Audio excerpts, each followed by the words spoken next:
আমি রিধিমা বলছি। আশা করি সবাই ভালো আছো। আজ আবারও তোমাদের জন্য সম্পূর্ণ নতুন একটি মা ছেলের গল্প নিয়ে এসেছি। গল্পটি শেষ পর্যন্ত শুনলে তোমাদের দাঁড়িয়ে যাবে। সুজয় ইঞ্জিনিয়ারিং এর ছাত্র, বয়স 24 বছর। উড়িষ্যাতে 4 বছর হোস্টেলে থেকে ইঞ্জিনিয়ারিং পড়ে একটা সরকারি চাকরি করছে। গত বছরই চাকরি পেয়েছে আর এবছর কলকাতায় ট্রান্সফার হয়েছে।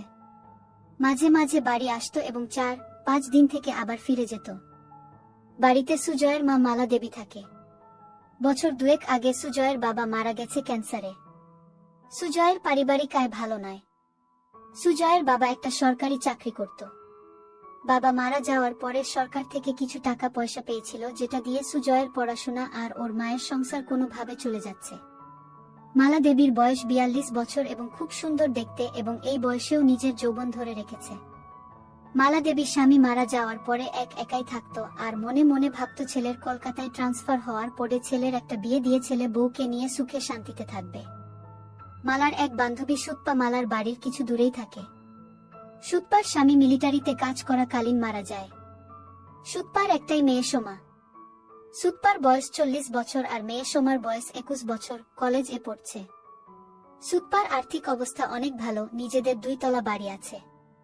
সুতপা মালাকে বলেছে যে সুজয়ের সাথে সোমার বিয়ে দিতে, কারণ সুজয়কে খুব পছন্দ সুতপার। সুজয়রা ভাড়া বাড়িতে থাকত। একটাই ঘর, রান্নাঘর আর বাথরুম।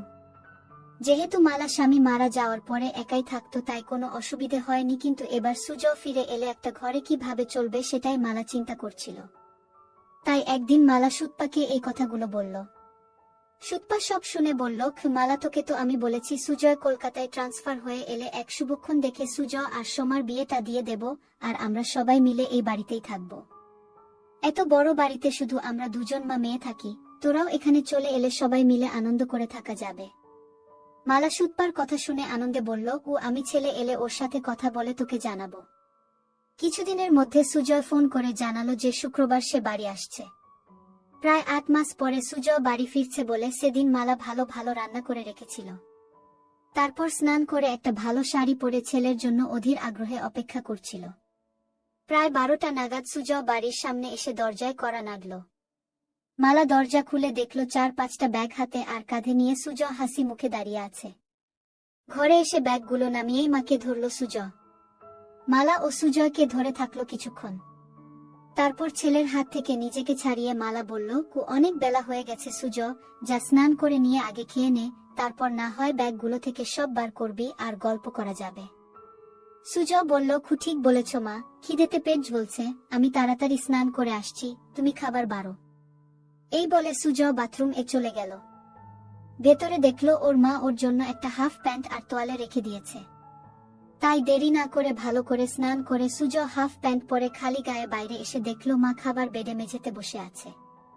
সুজয় মায়ের উল্টো দিকে বসে খেতে শুরু করলো। খেতে খেতে মাকে দেখছিল সুজয় আর মনে মনে ভাবলো যে মাকে আগের থেকে যেন আরো সুন্দরী লাগছে। মালা সেটা দেখে জিজ্ঞেস করলো, কি এত দেখছিস সুজয়? সুজয়, তোমায় দেখছি মা, তোমায় এই শাড়িতে খুব সুন্দর লাগছে। এটা কি নতুন শাড়ি? মালা, না রে, এটা পুরনো শাড়ি, তবে খুব কম পরেছি বলে এটা নতুনের মতো লাগছে। সুজয়, মা চাকরি তো আমি পেয়ে গেছি, এবার আর তোমার কোনো দুঃখ রাখবো না। কি মালা হেসে বলল, উসে আমি জানি সুজয়, আমি এখন অনেক নিশ্চিন্ত যে তুই এবার আমাদের 2জনের সংসার চালাতে পারবি। কি এই শুনে সুজয় হেসে বলল, উসে আর বলতে, আমার সুন্দরী মাকে আমি এবার থেকে সুখে রাখবো। সুজয়ের কথা শুনে মালা ও হেসে উঠল। এইভাবে কথা বলতে বলতে 2জনে খাওয়া শেষ করল।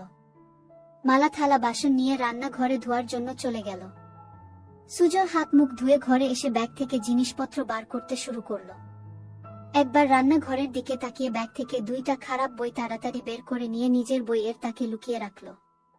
কিছুক্ষণ পরে মালা ঘরে এসে বিছানায় বসল। মালা ছেলের সব জামা প্যান্ট একদিকে সরিয়ে রাখতে রাখতে বলল, তোর সব জামা তো পুরনো হয়ে গেছে, এবার কিছু নতুন কিনে নিস।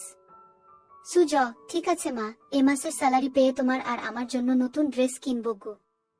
তারপর সুজয় সব জিনিস বিছানা থেকে সরিয়ে মালার মুখোমুখি বসে গল্প করতে শুরু করলো। মালা, সুজয় এখন তোর কিরকম লাগছে?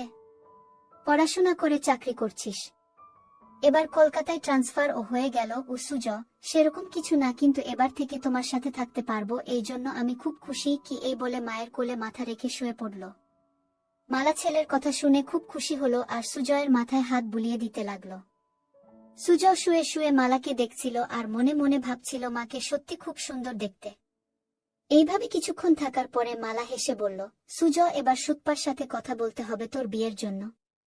সুজয় তখন মায়ের কোল থেকে মাথা সরিয়ে উঠে বসে বসে দুই কাঁধে দু হাত রেখে বলল, না মা, এখন নয়। এখন শুধু আমার সুন্দরী মাকে সুখী করার সময়, বউকে নয় গে। মালা হেসে বলল, ও আমি তো ভালোই আছি, এবার তোর একটা বউ এসে গেলে আমার অসুবিধা হবে আর তোর অসুবিধা হবে। সুজয় নিজের মুখটা মালার মুখের কাছে এনে বলল, ও আমাদের কি সুবিধা হবে মা, বউ এলে? মালা, আমার একটা গল্প করার সাথী হবে আর তোর চির জীবনের সাথী হবে। আর সত্যি বলছি, সোমা খুব সুন্দরী আর ভালো মেয়ে, তোকে খুব সুখে রাখবে। সুজয় একটা হামি দিয়ে বলল, আমি তোমায় সুখে রাখবো, তাই তোমার আর কিছু লাগবে না। মালা সুজয়ের কথা শুনে একটু চমকে উঠে বলল, ঠিক আছে, এবার তুই একটু রেস্ট নিয়ে নে, আমি একটু বেরোচ্ছি, একেবারে বাজার করে ফিরবো।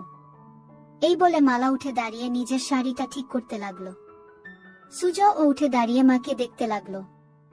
কিছুক্ষণ পরে মালা বাড়ি থেকে বেরিয়ে যেতেই সুজয় দরজা বন্ধ করে ঘরে এসে নিজের আরেকটা ব্যাগ খুলে মায়ের একটা ছোট জামা দেখে বার করে সেটা নাক দিয়ে গন্ধ নিতে থাকলো। সুজয় হোস্টেল এ থাকাকালীন বন্ধুদের পাল্লায় পরে খারাপ বই পড়া শুরু করেছিল। সব সম্পর্কের মধ্যে মা ছেলে নিয়ে গুলো পড়তে বেশি ভালোবাসত। সেই জন্য 8 মাস আগে যখন বাড়ি এসেছিল তখন মায়ের একটা ছোট জামা লুকিয়ে নিজের সাথে নিয়ে গিয়েছিল। তারপর থেকে হোস্টেলে সুজয় বই পড়তে পড়তে মায়ের ছোট জামাটা হাতে নিয়ে নিজেকে সান্ত্বনা দিত। যেহেতু খুব ক্লান্ত ছিল তাই মাকে চিন্তা করতে করতে কিছুক্ষণের জন্য ঘুমিয়ে পড়ল। তারপর কিছুক্ষণ পরে বাথরুম এগিয়ে পেচ্ছাপ করতে গিয়ে দেখল বাথরুম এ মায়ের একটা ছোট কাপড় ঝোলানো আছে। মালা তাড়াহুড়ো সেটা সরিয়ে রাখতে ভুলে গিয়েছিল। সুজয় পেচ্ছাপ করে সেটা নিজের নাকে শুকে বুঝলো এটা মায়ের ব্যবহার করা। সেটা মালা ধুতে ভুলে গেছে। সুজয় অনেকক্ষণ সেটা নাকে নিয়ে নিজের গন্ধ শুকতে লাগলো। এবার নিজেকে আর কন্ট্রোল করতে না পেরে হাতের কাজে লেগে গেল। প্রায় 15-20 মিনিট ধরে চলল সেই কাজ। তারপর সেটা যেখানে ছিল সেখানে রেখে নিজেকে পরিষ্কার করে ঘরে এলো। মনে মনে অপরাধ বোধ হচ্ছিল নিজের মাকে নিয়ে এরকম ভাবতে, কিন্তু ও এটা বুঝতে পারল আজ সব থেকে বেশি তৃপ্তি পেয়েছে। কিছুক্ষণ পরে সুজয়ের পাপবোধ আরো গাঢ় হলো আর ভাবতে লাগলো কিভাবে মাকে আরো কাছে পাওয়া যায়। এইসব ভাবতে ভাবতে সন্ধে হয়ে গেল আর ঠিক তখন দরজায় আওয়াজ হলো। সুজয় দরজা খুলে দেখল মালা দাঁড়িয়ে আছে দু হাতে দুটো বাজারের ব্যাগ নিয়ে। সুজয়ের সঙ্গে সোজা মায়ের হাত থেকে ব্যাগ দুটো নিয়ে রান্নাঘরে রেখে এক গ্লাস জল নিয়ে মালাকে দিল। মালা বিছানায় বসে জলটা খেয়ে জিজ্ঞেস করল, ও সারা দুপুর আর বিকেল কি করলি সুজয়? একটু ঘুমিয়েছিলিস তো? সুজয়, হ্যাঁ মা, অল্প ঘুমিয়েছিলাম গো। মালা, ভালো করেছিস, আমি একটু ফ্রেশ হয়ে তোকে চা করে দিচ্ছি, তোর জন্য কাটলেট ও এনেছি। এই বলে মালা তোয়ালে নিয়ে বাথরুম এ চলে গেল। সুজয় তখন মাকে সারপ্রাইজ দেবে বলে নিজেই রান্নাঘরে গিয়ে চা বানাতে শুরু করলো আর বাজারের ব্যাগ থেকে সবকিছু রান্নাঘরে যথাস্থানে রেখে কাটলেট দুটো একটা ডিশ এ রাখলো। বাথরুম এর ভেতর থেকে মায়ের স্নান করার শব্দ শুনতে শুনতে সুজয় চা বানাচ্ছিল। এদিকে স্নান করতে করতে মালা হঠাৎ দেখে তার ছোট কাপড়টা দড়িতে ঝুলছে, সঙ্গে সঙ্গে চমকে গেল আর মনে মনে ভাবলো, সব কিছু ঠিক জায়গায় রেখে আসল জিনিসটা তাই বাথরুম এ ফেলে গিয়েছিল। সুজয় যে কি ভেবেছে কে জানে। নিজেকেই কিছুক্ষণ বকা দিয়ে স্নান করে তোয়ালেটা দিয়ে নিজেকে জড়িয়ে মালা বাথরুম থেকে ঘরে এসে দেখলো সুজয় একটা ট্রে এ 2 কাপ চা আর কাটলেট সাজিয়ে বসে আছে। মালা হেসে বলল, বাহ, একবার চা বানিয়ে মায়ের জন্য অপেক্ষা করছিস, খুব ভালো। বউকে তুই খুব সুখে রাখবি গু। সুজয়, এখন তো মাকে সুখী করি, তারপর অন্য কেউ। মালা আলমারি থেকে একটা শাড়ি নিয়ে সুজয়কে বলল, ও আমি দরজাটা ভিজিয়ে দিয়ে রান্নাঘরের শাড়িটা পরে আসছি। সুজয় এগিয়ে গিয়ে মালার হাত ধরে বলল, তুমি এই ঘরে চেঞ্জ করে নাও, আমি রান্নাঘরে যাচ্ছি, তোমার হয়ে গেলে আমায় ডেকে নিও গিয়ে। এই বলে সুজয় ঘরের দরজাটা ভিজিয়ে দিয়ে বাইরে অপেক্ষা করতে লাগলো। ছেলের ব্যবহারে মালা খুব খুশি হয়ে ঘরেই ড্রেস চেঞ্জ করতে লাগলো। সুজয় দরজাটায় একটু ফাঁকা রেখে ভিজিয়ে রেখেছিল যাতে সেই ফাঁক দিয়ে ঘরে ভেতরটা দেখা যায়। সুজয় দরজার ফাঁকে চোখ রাখতেই ভিতরের দৃশ্য দেখে হতভম্ব হয়ে গেল। এদিকে মালা ততক্ষণে শাড়িটা পরে নিয়ে সুজয়কে ডাকলো ঘরের ভেতরে আসার জন্য। সুজয় মায়ের ডাক শুনে একটু চমকে গিয়ে ঘরে ভেতরে এলো এবং হঠাৎ খেয়াল করলো ওটা শক্ত হয়ে দাঁড়িয়ে আছে। কোনো ক্রমে এক হাত দিয়ে সামাল দিয়ে বিছানায় বসল। মালা তখন আয়নার সামনে দাঁড়িয়ে চুল আঁচড়াচ্ছিল, তাই ছেলের দিকে খেয়াল করেনি। সুজয় মালাকে ডাকল, কুয়েসো মা, চা আর কাটলেট ঠান্ডা হয়ে যাবে, খেয়ে নাও আগে গু। মালা, ঠিক আছে চল খেয়ে নি গি, এই বলে বিছানায় এসে সুজয়ের মুখোমুখি বসল। দুজনে একসাথে কাটলেট আর চা খেতে লাগলো। মালা, বাহ সুজয়, চাটা তো খুব ভালো বানিয়েছিস গু। সুজয়, তোমার ভালো লেগেছে মা? আমি হোস্টেলে মাঝে মাঝে নিজেই চা করে খেতাম। মালা হেসে উঠে সুজয়ের গালটা ধরে বলল, সত্যি ভালো হয়েছে, আমার ছেলে এখন নিজের খেয়াল নিজে রাখতে পারবে গু। সুজয় ও তখন মায়ের গালটা ধরে বলল, কি তোমার ওসব খেয়াল রাখবে তোমার ছেলে গু? দুজনেই একসাথে হেসে উঠল। মালা, আচ্ছা সুজয়, তোর চাকরি শুরু কবে থেকে? সুজয়, আজ 25 তারিখ, পরের মাসের 10 তারিখে অফিস জয়েন করতে হবে। মালা, একটা কথা বলার ছিল। সুজয়, কি কথা মা, বলো। মালা, সুপ্পাকে তোর মনে আছে? সুজয়, সুপ্পা মাসি কেন মনে রাখবো না মা, আমায় এত ভালোবাসে। মালা, সেটা জানি, তোকে ভালোবাসে বলেই একটা প্রস্তাব রেখেছে গি। সুজয়, কি প্রস্তাব? মালা, সুপ্পা তোর সাথে সোমার বিয়ে দিতে চায় ও। সুজয় লজ্জা পেয়ে বলল, ও এখন আমি বিয়ে করব না গি। মালা, সুপ্পা বলেছে সোমার সাথে তোর বিয়ে হবার পরে আমরা সবাই ওর বাড়িতে থাকব। আমি বলেছি যে সুজয়ের সাথে কথা বলে জানাবো। তুই কি বলিস এ ব্যাপারে? সুজয়, বিয়ের ব্যাপারটায় আমায় একটু সময় দাও ও। মালা, বুঝলাম ছেলের লজ্জা করছে, ঠিক আছে তুই সময় নিয়ে চিন্তা করে আমায় জানাস। কিন্তু আমাদের ঘরটা খুব ছোট দুজনের জন্য।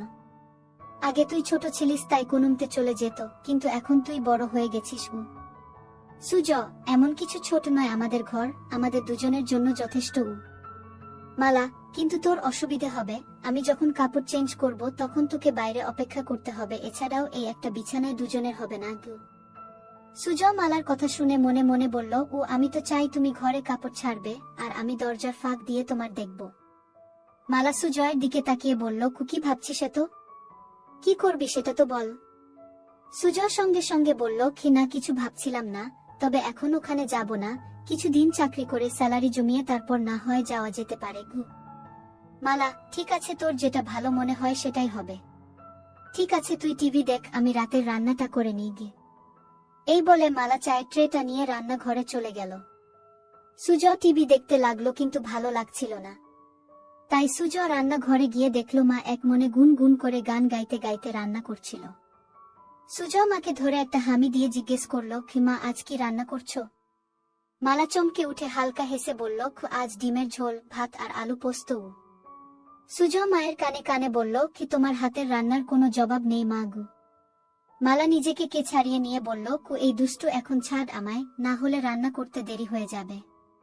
সুজয় আরো একটা হামি দিয়ে সরে দাঁড়ালো আর হেসে বলল, আমার মিষ্টি মায়ের হাতের রান্নায় আমার মন ভরে যায়।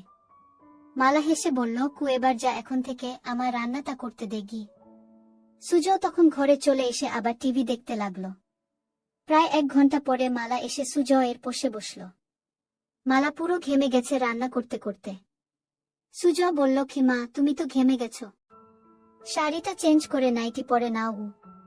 ছেলের কথা শুনে মালা বলল, আমি ভাবছিলাম তুই কি ভাববি তাই নাইটি পরছিলাম না। সুজয় অবাক হয়ে মালার দিকে তাকিয়ে বলল, আমি আবার কি ভাববো? যাও নাইটিটা নিয়ে এসে চেঞ্জ করে নাও, আমি রান্নাঘরে যাচ্ছি গু। মালা বলল, আমি বাথরুম এ চেঞ্জ করে নিচ্ছি, তুই টিভি দেখ গু। এই বলে মালা বাথরুম এ চলে গেল। সুজয় মনে মনে ভাবল, আরেকটা সুযোগ নষ্ট হলো মাকে ওভাবে দেখার। মালা বাথরুম এ গিয়ে নিজের গা ধুতে ধুতে রান্নাঘরে সুজয়ের ওইরকম ভাবে ধরার কথা ভাবতে লাগলো। মনে মনে ভাবছিল, সুজয় কি তাহলে ইচ্ছে করে ওকে ধরে ওসব করছিল না, এটা হঠাৎ হয়েছিল। একটু চোখে চোখে সুজয়কে রাখতে হবে, কারণ এই বয়সটা খুব বাজে। এসব ভাবতে ভাবতে স্নান শেষ করে নাইটিটা পরে নিল। সুজয় না থাকলে মাঝে মাঝে মালা একসেট হয়ে রাতে শুতো, কিন্তু এখন সেটা আর হবে না। এমনিতে মালা খুব ওই স্বভাবের, আর স্বামী মারা যাওয়ার পরে সেটা আরো বেড়ে গেছে। কিছুক্ষণ পরে মালা বাথরুম থেকে বেরিয়ে এসে সুজয়ের সাথে বসে একসাথে টিভি দেখতে দেখতে এটা সেটা গল্প করতে লাগলো। রাত প্রায় 10টা বাজে ঘড়িতে। এবার খাবার পালা, তাই মালা রান্নাঘরে গিয়ে খাবার বেড়ে নিয়ে এলো। সুজয় আর মালা দুজনে মেঝেতে বাবু হয়ে মুখোমুখি বসে খেতে শুরু করলো। সুজয় খেতে খেতে মায়ের দিকে তাকাতেই দেখলো মালা নিচু হয়ে যখন খাবার মুখে দিচ্ছিল তখন নাইটিটা নিচে নেমে যাচ্ছিল, আর সুজয় সেটা দেখছিল। কিন্তু হঠাৎ মালা সুজয়ের দিকে তাকিয়ে দেখতে পায় যে সুজয় ওর দিকে তাকিয়ে আছে। সঙ্গে সঙ্গে নাইটিটা একটু উপরে তুলে নিল আর তখন সুজয় আর মালার চোখাচোখি হলো। সুজয় লজ্জায় মাথা নিচু করে ভাবতে লাগলো কি ইসমা এবার বুঝতে পেরেছে, বকে না দেয় খু, কিন্তু মালা কিছুই বলল না, শুধু বলল খু খাবার এর দিকে মন দে কি। সুজয় হাফ ছেড়ে বাঁচল। এইভাবে দুজনের খাওয়া শেষ হলো। তারপর মালা সব বাসন ধুয়ে ঘরে এসে মেঝেতে বিছানা করতে লাগলো। সেটা দেখে সুজয় জিজ্ঞেস করলো, ক্ষিমা তুমি কি নিচে শোবে? মালা, হ্যাঁ রে, বিছানায় দুজনের অসুবিধা হবে। সুজয় সঙ্গে সঙ্গে মালার হাত থেকে সবকিছু কেটে বিছানা রেখে বলল, কু এই খাটে আমাদের দুজনের ভালো মতো হয়ে যাবে, তাই তুমি চিন্তা করো না গি। মালা কিছু একটা বলতে যাচ্ছিল কিন্তু সুজয়ের জেদে মুখে আর কিছু বলল না। কিছুক্ষণ পরে লাইট অফ করে দুজনে শুয়ে পড়ল। সুজয় ক্লান্ত ছিল তাই কিছুক্ষণের মধ্যে ঘুমিয়ে পড়ল। মালা শুয়ে শুয়ে সারা দিনের কথা ভাবতে লাগল। বিশেষ করে রাতে ছেলে যেভাবে এক দৃষ্টিতে তার দিকে তাকিয়েছিল। ভাবতে ভাবতে একটু গরম হয়ে পড়ল। মনে মনে চিন্তা করল যে এবার থেকে সুজয়ের সবকিছু ভালো মতো লক্ষ্য করতে হবে। এইসব ভাবতে ভাবতে মালা ঘুমিয়ে পড়ল। চিরকাল খুব সকাল সকাল ঘুম থেকে ওঠা মালার অভ্যাস। মালা ঘুম থেকে উঠে সুজয়ের দিকে তাকিয়ে দেখল সুজয় গভীর ঘুমে আচ্ছন্ন। একটু নিচের দিকে তাকাতে দেখল সুজয়ের হাফ প্যান্ট তাবু হয়ে গেছে। সেটা দেখে মালা মনে মনে ভাবল ছেলে এমন কিছু স্বপ্ন দেখছে যাতে তাবু হয়ে গেছে। তারপর নিজের মনে হাসতে হাসতে বাথরুম এ চলে গেল। তারপর রান্না করে নিজে স্নান করে শাড়ি পরে চায়ের কাপ হাতে নিয়ে সুজয়কে ডাকল।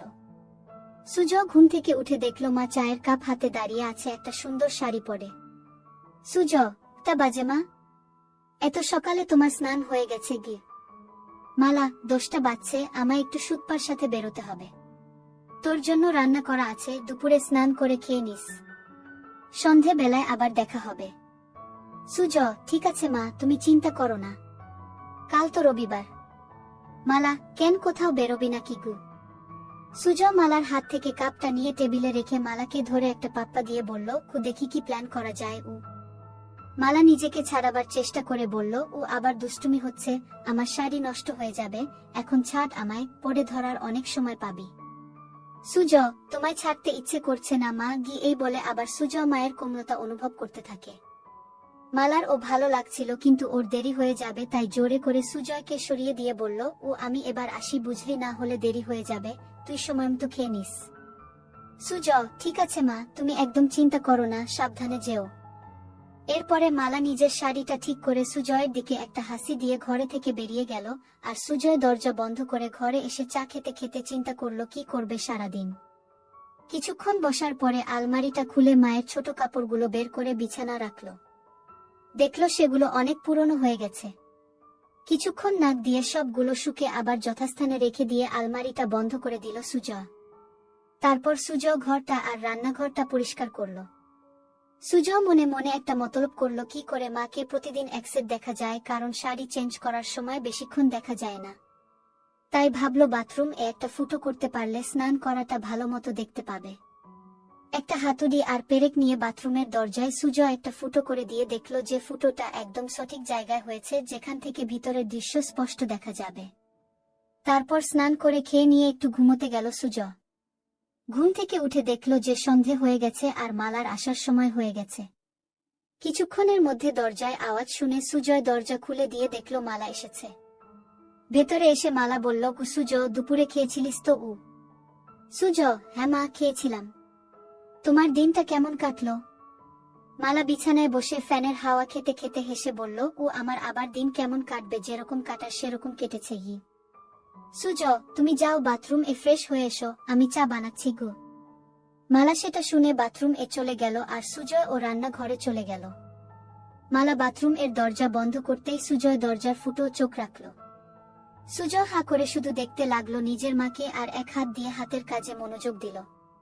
এদিকে গ্যাসে জল গরম হয়ে ফুটছে তাই তাড়াতাড়ি চা বানানোতে মন দিল, কিন্তু কিছুতেই নিজের মন থেকে মায়ের ওই রূপটা মুছতে পারল না। কিছুক্ষণ পরে সুজয়ের চা বানানো শেষ হলো। এদিকে মালা স্নান হয়ে গেছে আর মালা বাইরে এলো।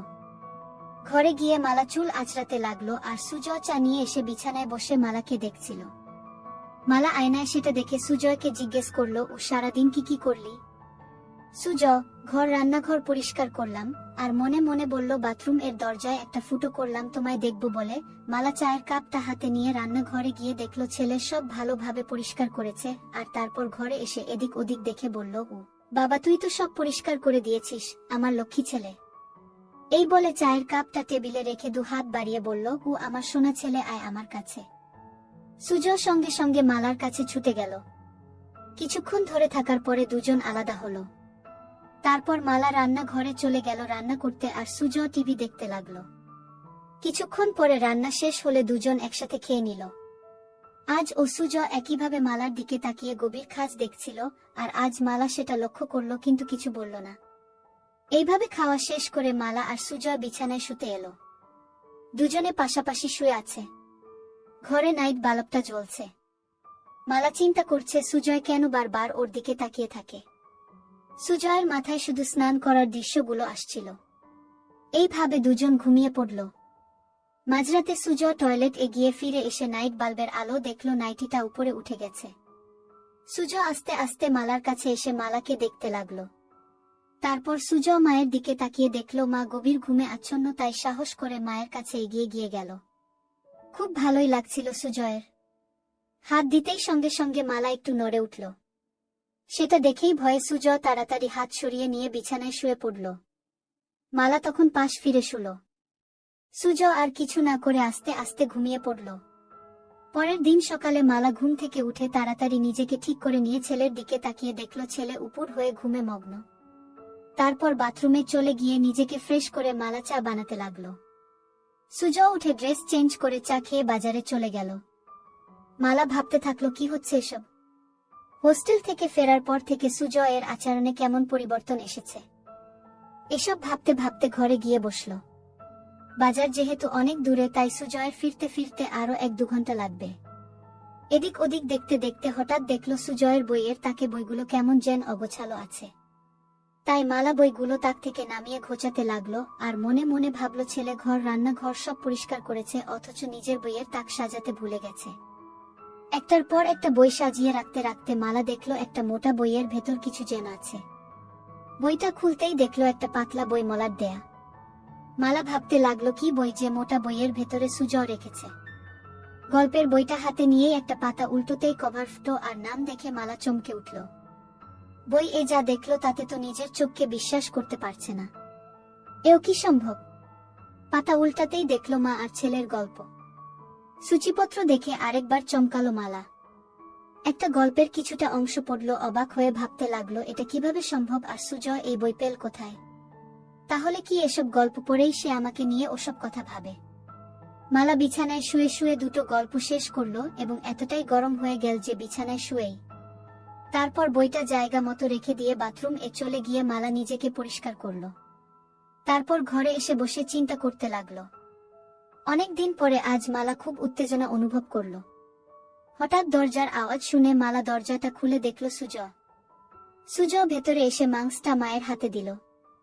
মায়ের দিকে তাকিয়ে দেখল মায়ের কপালে ঘাম আর মায়ের চোখ মুখটা কেমন যেন লাগছে। সঙ্গে সঙ্গে সুজয় মায়ের গালে দুটো হাত রেখে জিজ্ঞেস করলো, খিমা তোমার কি শরীর খারাপ লাগছে? এত ঘেমে আছো কেন? মালা ঘাম মুছে বলল, কিছু না সুজয়, গরম পড়েছে তো তাই। সুজয় তখন বলল, ঠিক বলেছ মা, আজ বেশ গরম। সুজয় বলল, মা আমি একটু বেরোচ্ছি, এক বন্ধুর সাথে দেখা করে চলে আসবো গু।